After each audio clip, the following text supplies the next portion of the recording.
It was obvious that it was on the road.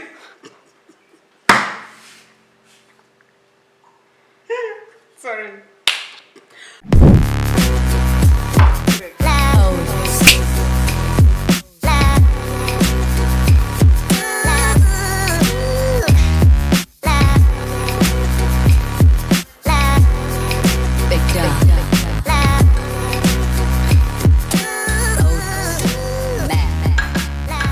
Hi guys, welcome to my channel. Thank you for tuning in.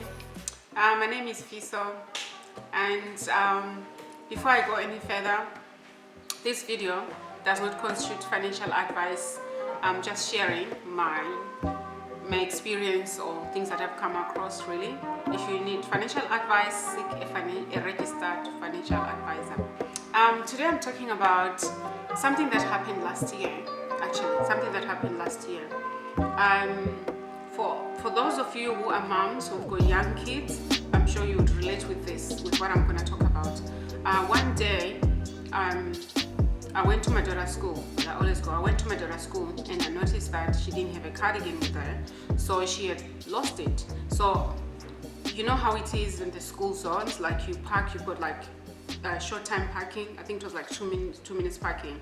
I just bought that cardigan like the day before because it was winter, it was really cold, so she was, it was the first day she was wearing it and then she lost it. So I parked in the 2 minute parking, with the intention of just picking her and leaving that place.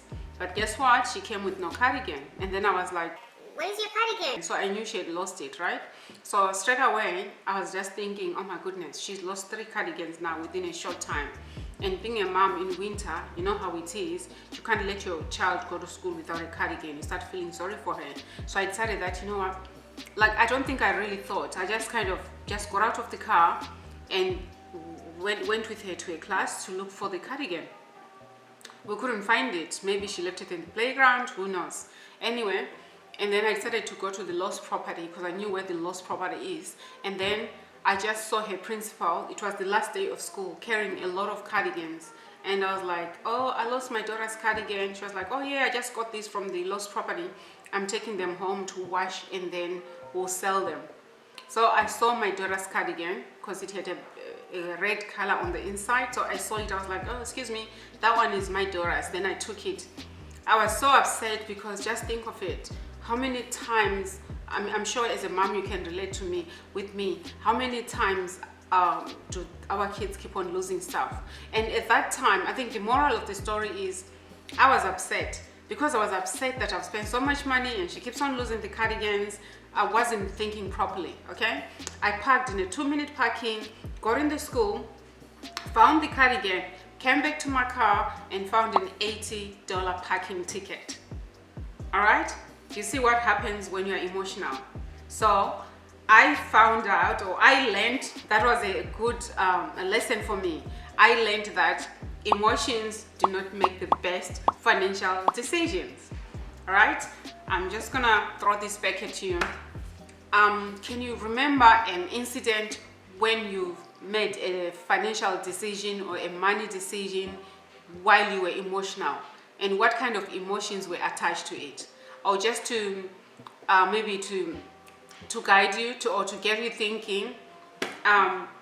Remember that shoe that you saw on the window and it was so beautiful, and because it looked so good, you just had to have it because it was just so good.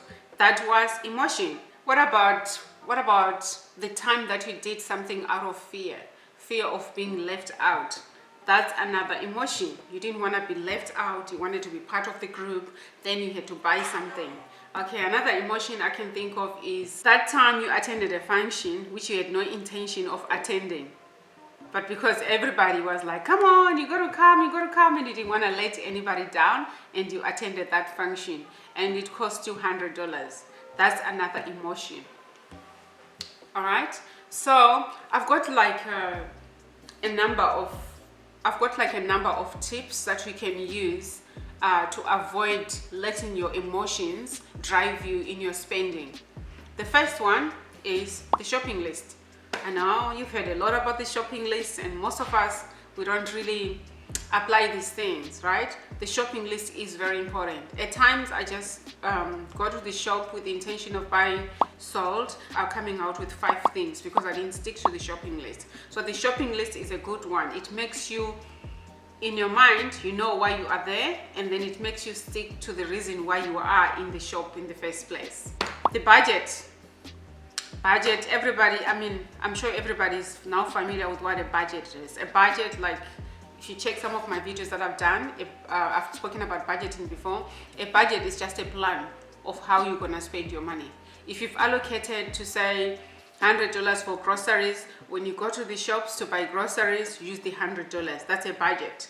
It helps you keep your emotions in check.